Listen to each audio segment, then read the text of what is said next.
परम आराध्य परम वंदनीय सदगुरुदेव पूजनीय संतजन सदगुरु कबीर साहब के बीजक ग्रंथ के उपदेश सुन रहे धर्म प्रेमी सज्जनों, माता एवं बहनों।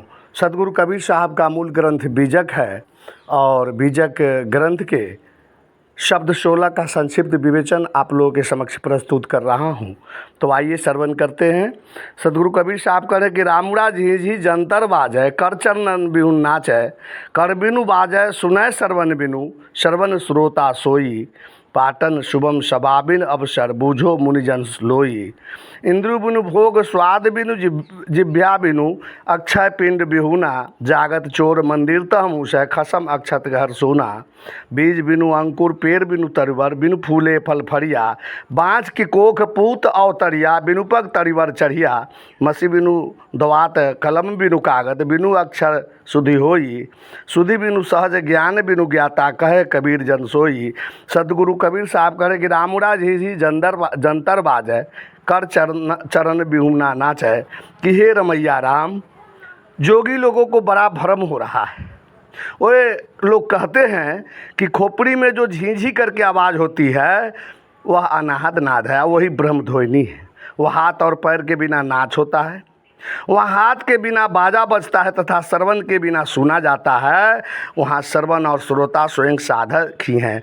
वहाँ सुंदर नगर बसा है, हर समय वहाँ सभा लगी रहती है। हे मननशीलो, हे इसे समझो। तो सदगुरु कबीर साहब कह रहे हैं कि वहाँ इंद्रियों के बिना भोग होता है और जीभ के बिना स्वाद लिया जाता है। वहाँ शरीर रहित अखंड तत्व है। सदगुरु कहते हैं कि यह सब तो वैसे ही हुआ जैसे घर वाले के जागते जागते घर में से चोर धन चुरा ले जाए और घर के मालिक के रहते भी घर सुना जैसे लगे। इतना ही नहीं, जैसे बीज के बिना अंकुर पैदा हो जाए, पौधे के बिना वृक्ष बन जाए, फूल के बिना फल लग जाए और बंध्या के पेट से पुत्र पैदा हो जाए और बिना पैर के ही पेड़ पर चढ़ जाए। वस्तुतः ये सब निज स्वरूप की स्थिति तो ऐसी है कि उसमें न उक्त योगियों के द्वारा दर्शाए गए नाद दृश्य आदि की आवश्यकता है और न बाहरी शास्त्र ज्ञान की आवश्यकता है। उसकी याद तो स्याही दावात कलम कागज तथा अक्षरों के बिना ही होता है। वह बाहरी याद भी नहीं है। शास्त्र ज्ञान के बिना ही वह सहज ज्ञाता ज्ञान निधान है। सदगुरु कबीर साहब कहते हैं कि वही मनुष्य सच्चा ज्ञानी है जो अपने सहज ज्ञान स्वरूप में रमता है। सदगुरु कबीर साहब इस शब्द से ये उपदेश देना चाह रहे हैं कि हठ योगियों की जो मान्यताएं हैं, हठ योगी लोग मानते हैं कि कान बंद करके खोपड़ी में जो झीझी की आवाज़ सुनाई देती है वही ब्रह्मध्वनि है। सज्जनों, ये ब्रह्मध्वनि नहीं है, ये सब नसों की झंकारें हैं। जैसे बिजली के तार के खंभे के पास खड़ा होकर सुने तो वहाँ गनगनाहट की आवाज़ होती है, वैसे ही कान बंद कर लेने पर नारियों की गति सुनाई पड़ती है। न वह ब्रह्मध्वनि है और न उसमें स्थित होने से मोक्ष की प्राप्ति होती है। हाँ, साधक प्रथम अवस्था में अपने मन को रोकने के लिए अनेक साधनाओं में एक साधन ये भी कर सकता है।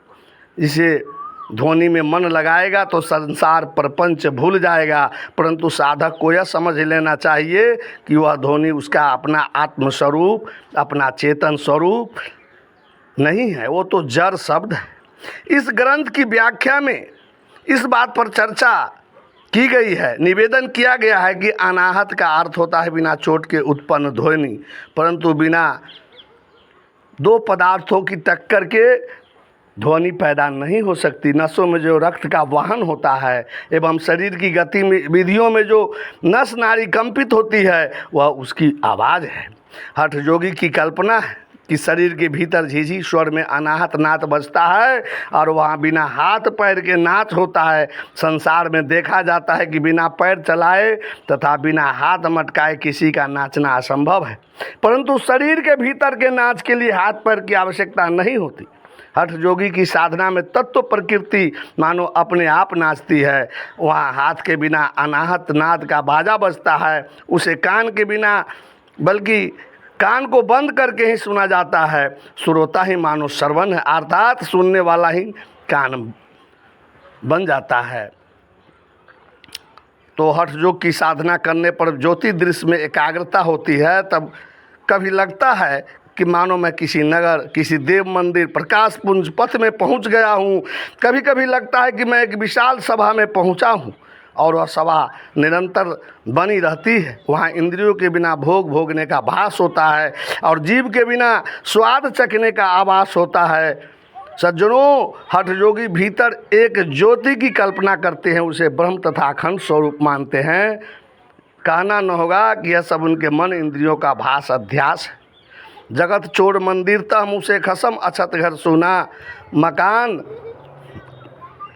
मालिक जाग रहा हो और उसके घर के भीतर उसे देखते देखते धन की चोरी हो जाए और घर के भीतर घर का मालिक बैठा हो परंतु घर सुना लगे, यही दशा हठ योगियों की है। स्वयं चेतन स्वरूप होकर जड़ शब्द ज्योतिर्दृश्य आदि में भूले, यही मानो उनके जागते हुए भी उनके हृदय घर से उसके आत्मधन की चोरी हो रही है। जागत चोर मंदिरता मूसय पर एक मनोरंजक कहानी है। ये कहानी अगर कहा जाए तो सज्जनों बहुत समय लग जाएगा और वीडियो में संक्षिप्त रखना चाहता हूँ।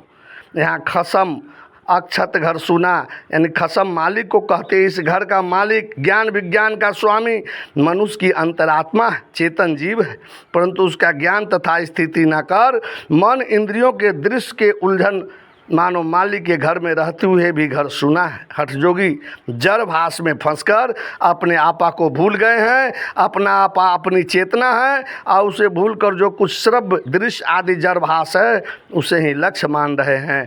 बीज बिनु अंकुर, पेड़ बिनु तरिवर, बिन फूले फल तरिया, बाँझ की कोख पूत और तरिया, बिनु पग तरिवर चढ़िया।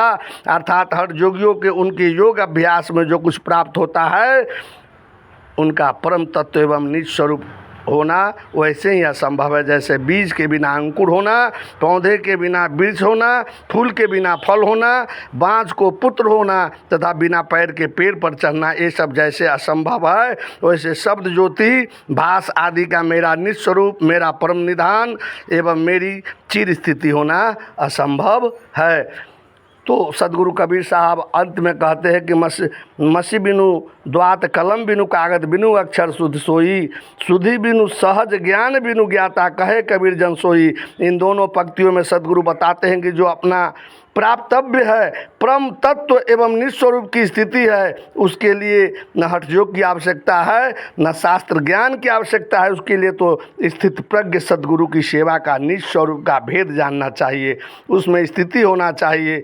उसके लिए स्याही दवात कलम कागज तथा अक्षर की आवश्यकता नहीं है। उन सब के बिना केवल गुरु उपदेश, स्वविवेक तथा स्वसमाधि से ही अपने घर की शुद्धि हो सकती है। शुद्धि कहते हैं याद को, होश आवास एवं चेत को। वह शुद्धि, वह चेतन स्वरूप तो उसका निज स्वरूप ही है। यदि आप सांसारिक याद, सांसारिक ज्ञान की बात करें तो मैं कहूँगा कि ज्ञान अपने सह चेतन स्वरूप का है। संसार को भूल जाना ही अपने आप की शुद्धि में आना है। शुद्धि बिनु सहज ज्ञान बिनु ज्ञाता, संसारी शुद्धि, संसारी व्यवहार, संसारी ज्ञान से हटकर सहज स्वरूप का ज्ञान, स्वरूप की शुद्धि रखने वाला ही सच्चा ज्ञानी है। शाह बंदगी, शाह बंदगी, शाह।